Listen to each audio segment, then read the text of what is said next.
Okay, welcome everybody to our session called Adopting a Mentoring Stance when Offering Feedback to Student Writers. I am Chris Street and I'm joined by my colleague and friend, Christy.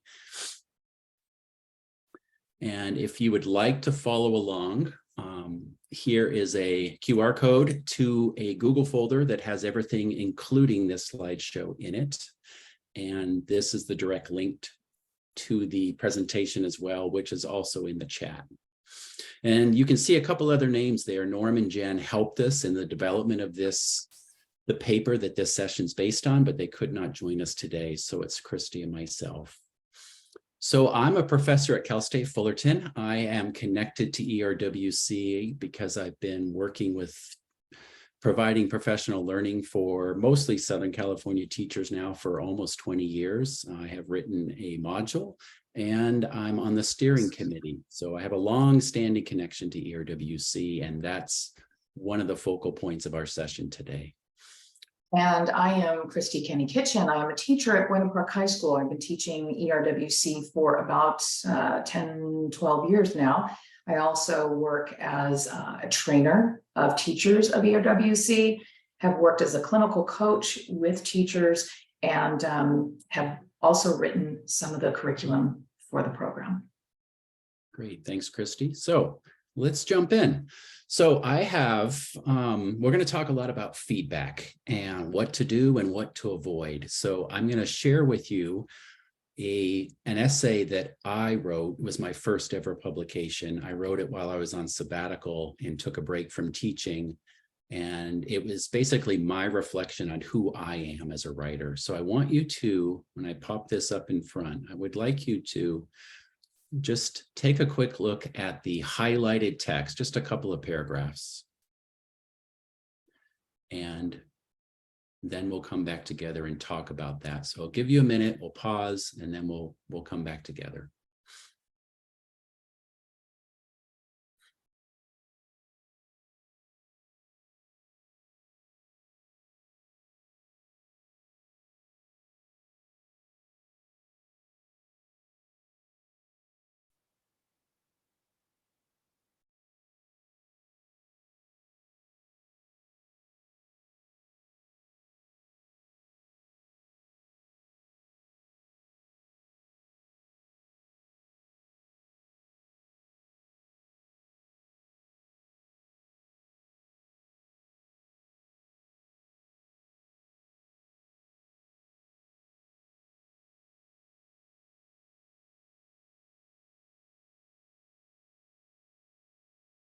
Take about 10 more seconds.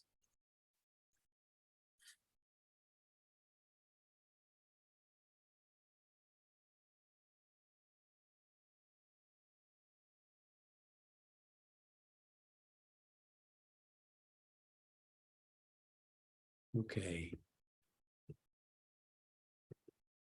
So this was some feedback that I got as a student writer that has never left me. And just want to pause for a minute and give people an opportunity to think about these questions. What did you notice in the kind of feedback that I got as a student writer? What emotions were elicited? What experiences did this cause you to recall? And what lessons might we take away from this example?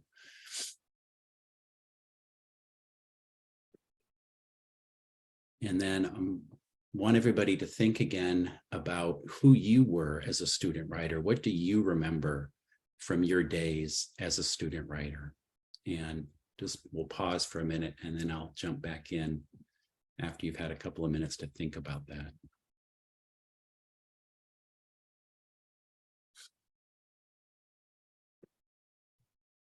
You know, as an alternate, Chris, I'm wondering if they could take a picture of that slide and perhaps if they want to approach it later and write down some of their thoughts. Yeah, let's do that. So take 5 seconds. So if you want to take a picture of this so that you can come back to this point, and then we will move forward in our presentation. And this same basic idea here, hopefully you can come back to this with some recollections of who you were as a student writer. And I think if we think about the feedback that I shared with you, which was pretty devastating as a kid to have that first,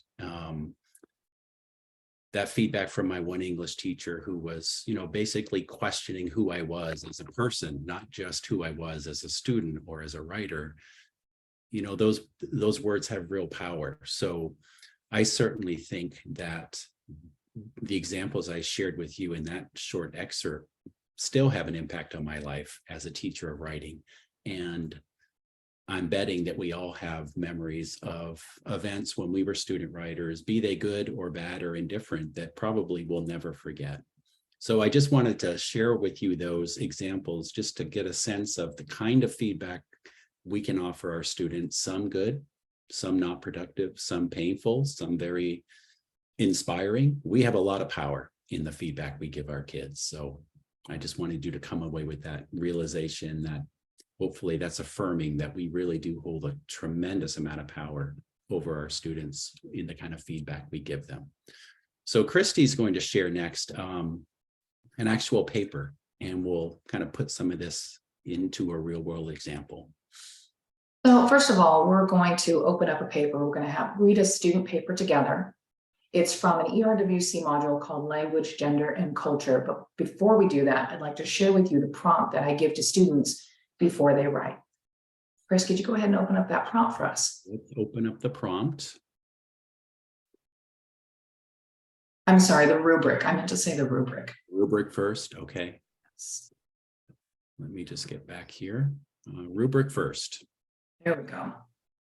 So this is the rubric that we share, and I will use this to grade as I move through the essay. So the students understand what a superior paper has, what a strong paper has. They understand if they're a struggling writer, they will exhibit these particular traits over to the far right.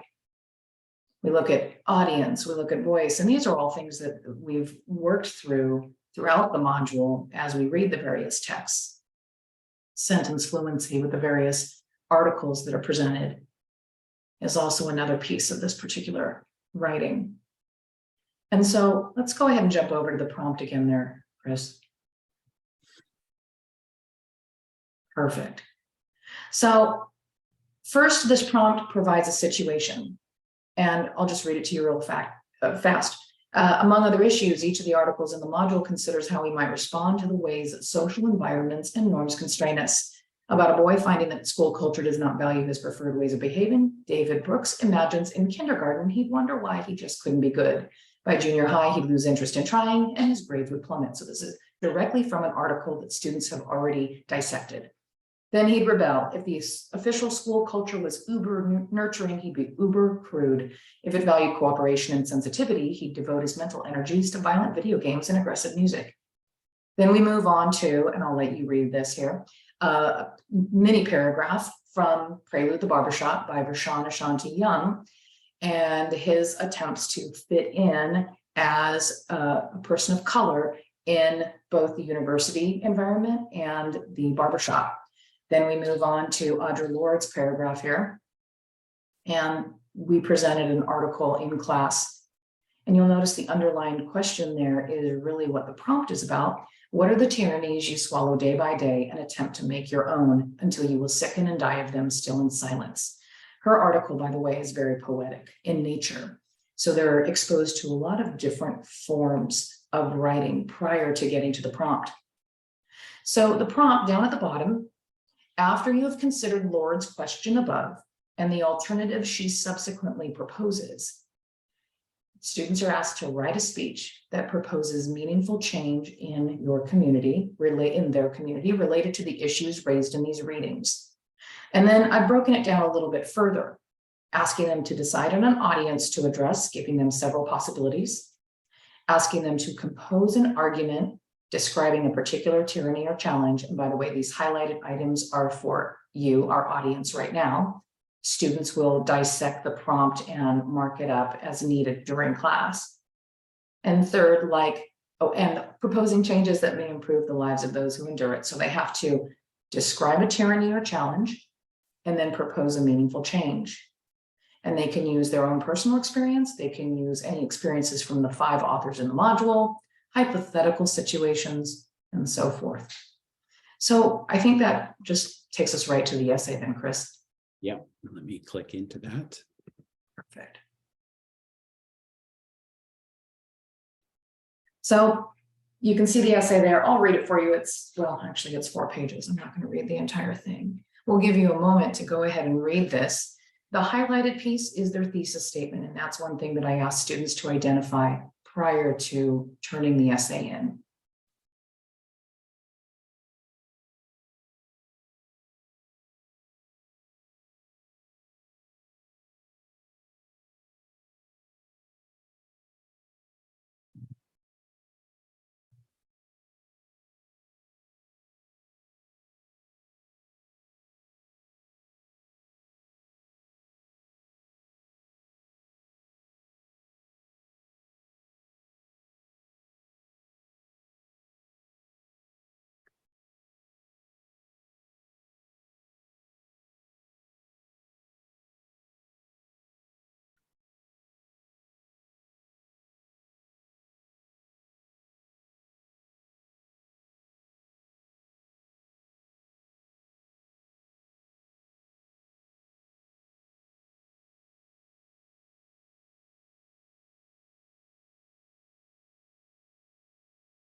Now the highlighted part right there is the restating of the thesis statement, which is something I also asked them to do.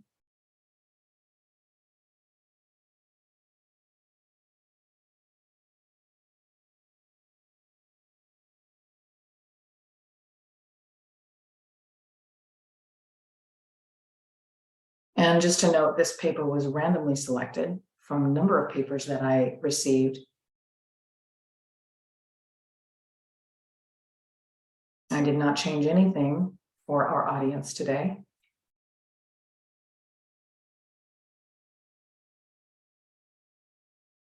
Was that enough time for everybody to read, Christy, do you think? Possibly. I think we, because this will be recorded, people can also go back and take a look. But I think there are a few things that we can certainly point out here. So what we're asking you to do today is consider how you would respond to the paper. And Chris, did we place the presentation in the chat for everyone to click on? We did. Okay, fantastic. So let's go back to that previous slide, if you wouldn't mind. So we've read the prompt, we've looked at the rubric, and we'd like you to decide how you would respond. Let's go to the next one.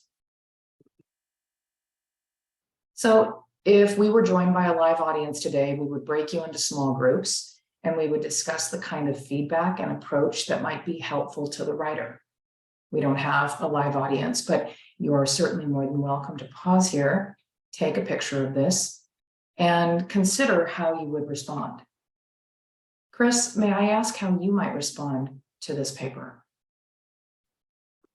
Well, the short answer is that I like the hamburger approach, where I will start with the buns. The bun on the top is something positive about the paper. So I probably would say something positive about the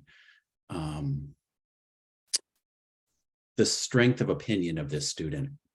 This student has a very strong opinion that comes through well throughout the essay. Then in the middle, I would focus on the things to be worked on. So there were some grammatical things I saw. There were some ways in which the evidence from the readings might have been used more forcefully to support the student's opinion and an argument. So there'd be a few things I would point out in the middle. And then the second bun at the bottom of the hamburger would be leaving the student with a positive way forward. So for example, I really appreciated the strength of your opinion. And I'm hoping that with better use of the evidence from the readings, you will be able to more forcefully craft an argument moving forward, something like that. So the student has a sense of, this is pretty good, and I have a place to go next. You're on mute, I think, Christy. Thank you for that reminder. It's one thing to circle a bunch of things on the paper, but what we're talking really about is offering constructive feedback that students can use to grow as writers, because that's what we want. We want them to grow. And when we are simply circling things and not responding with words, when we are harsh in our approach with words like what you saw with Chris's paper a few moments ago, then students really shut down in their writing and they won't listen to us. That connection then is broken. Let's go ahead to the next slide there, Chris. So what we would do next is have a whole group discussion where we would discuss the student paper and the feedback and an approach that we might think would be most helpful. Let's go ahead. I think we could probably move on there. Yeah. So we are all about in this session adopting a mentoring stance. So what does that mean? If you're a teacher of writing and you've got students in front of you, what does it mean to adopt a mentoring stance? So one of the reasons that Christy just alluded to about kids who shut down when we give them harsh critiques of their work is that kids are looking for a sense of trust and safety and mutual respect. So if we want to have culturally sustaining pedagogy such as ERWC work effectively, then we really do need to start with trust, safety, and mutual respect between the students and the teachers. Otherwise, they won't want to listen to us, and we won't be able to help them in the ways we'd like to. So if we adopt a mentoring stance, we can start to establish that sense of trust, safety, and mutual respect. We also need to get kids focused on our feedback. So not just on the grade, but the feedback. So our comments need to have value to our students. So they are looking at what we have to say about their writing more than they are looking at the final grade. I think a positive, encouraging coaching tone allows students to see us as partners in their development as writers. So we're the positive coach, helping them move forward as opposed to their critiquer with the red pen. And then finally, unless students receive and benefit from the comments we provide, they're probably going to view those comments as judgments rather than opportunities to expand their knowledge. So they need to see a benefit in the comments we provide them. And we can do so with this mentoring approach if we maintain that coaching positive tone. And we're constantly thinking about how can I help this novice writer become more expert and help them move forward. So we have a practical takeaway. There's a link to this in the chat as well. I'm going to open it up here, and then I'm going to invite you to, if you'd like to take a picture of it, you can think about this. It is, we call it an ERWC philosophy for written response to student writing. So this is something that our colleague Norm Unruh came up with originally. And this is something that he would give to his students in the first few days of the school year. It's really his or our philosophy to our students on why we give feedback and why we want the students to value the feedback that we give. So this first one really focuses on just, you're going to be getting feedback throughout ERWC as part of the curriculum, but you're going to be getting additional feedback from classmates and from teachers. And I'll let you quickly look at the other points here, but there are 7 of them total. Second one's all about the apprentice-mentor relationship, is one that gives us opportunities to learn from one another. We want the comments we're leaving on student papers to be opportunities to talk, either one-on-one or in in-class lessons. We value the ideas and opinions expressed by our students, so we want our students to be benefiting from us. And if our comments don't make sense, number 4 is inviting our kids to ask us, hey, this doesn't make sense to me. Can you talk to me about it in a different way? Can you explain it differently? We really value the assets that students bring to us, cultural and linguistic in item 5. And if there's something that a student writer is trying to get across that I might not understand due to having a different background, number 5 is an invitation for the student to feel free to explain it to us so that we can better understand. Number 6 really focuses on our goal of helping the student develop long-term as a writer. That's why we're here. And then our comments matter. We want our kids to pay attention to our comments, both as descriptions of where the student is in the process of writing and also as an evaluation of the writing. So we see our comments as way more important than the grade. So we would invite you to consider this philosophy, and it's available to you as a Google Doc, so you can certainly change it in any way you want. And think about this. Think about whether or not something like this could work for you as a teacher of writing. And Chris, can I just jump in real fast? sure. You know, one thing that I think we've noticed over the years of training teachers and so forth is that teachers have a tendency to assign the writing, the prompt, grade the essay, give it back, and move quickly on to the next module, the next lesson, the next piece of their class in an attempt to get through the curriculum and so forth. But really devoting some time to revising papers, allowing students to read the comments and have them respond to them, not only ensures that they're reading your comments, but if you have an activity connected to those comments, asking them for a response to your comments, for instance, a written response, ensures or hopefully ensures that they'll actually learn from those comments and grow as writers. So there's certainly no harm, and there's a lot of benefit to giving students time to go through those papers before you move on to the next piece of the curriculum. Yeah, and I'm glad you mentioned that, because we didn't really talk about an assumption that we're making here throughout this presentation is that you will provide feedback to students along the way so that they have an opportunity to use your feedback to make revisions. So giving kids a chance to revise their work based after we've given them feedback is crucial. It's crucial because without that opportunity to revise, they're not going to take our feedback as seriously as they're given a chance to make some improvements and improve their writing based on the feedback that we give. So we wanted you to think about that practical takeaway as a way to kind of wrap up today. In the Google folder is the full paper that this presentation's built on. It's called, you'll see it here in the online community and where you can find it under teaching resources if you're interested. But this is the full paper that is identical online, so you'll have it already in your Google folder. But if you'd like to take a deeper dive into this topic of how to give effective feedback, both formative and summative feedback on writing, we'd invite you to take a look at that full paper that is available on the ERWC online community and also within your Google folder for today.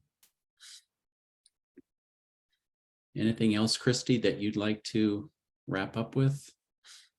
I don't think so, but well, you know, I know that there might be some student teachers watching this. And so I'd like to encourage them to really spend some time thinking about, you know, not only how to respond to papers, but also length of responses, how much time you spend on grading. There's a lot of different aspects to this. So wish you all very well on your journey and have a wonderful day. Thanks. And as a final goodbye, Christy's email is down there at the bottom in red, as is mine. So if you'd like to follow up with either one of us about this session, please do. And we hope you benefited from this today. Take care.